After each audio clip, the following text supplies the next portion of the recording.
So here we are in the cellar, and right in front of me is a drawing of my son that I made. He's dressed as a Confederate soldier, keeping guard on everything in the cellar, of course.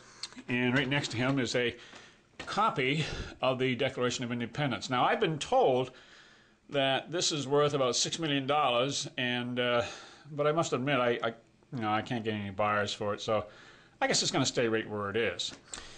And right next to that, on the wall, is the most famous short speech in American history.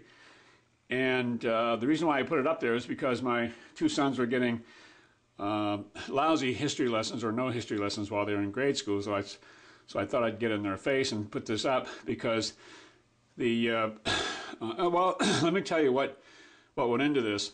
I used the same method of art that Michelangelo used on the Sistine Chapel, where he would paint what was known then as a cartoon.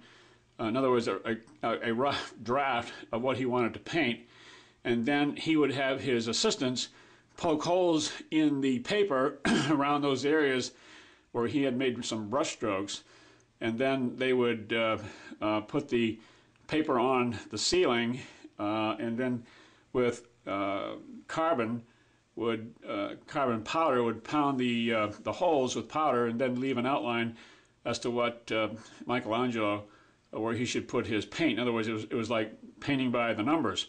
So that's what I did here. I blew up the copies of the original handwriting of Lincoln and placed it on the wall here. And each line has about 3,000 pinpricks, so that I could fill in the pinpricks with, believe it or not, a magic marker. And then I did the same thing with Lincoln's face. So it took me about 3 months to do that.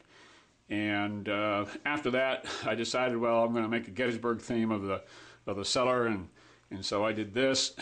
And you can see over here, I did the same thing, and I didn't quite finish. I still haven't finished, but these are the two main characters of Gettysburg, and one of my son's drum sets and his desk. And this is basically where my wife and I enjoy our movies on Saturday night. And of course, the Gettysburg Address is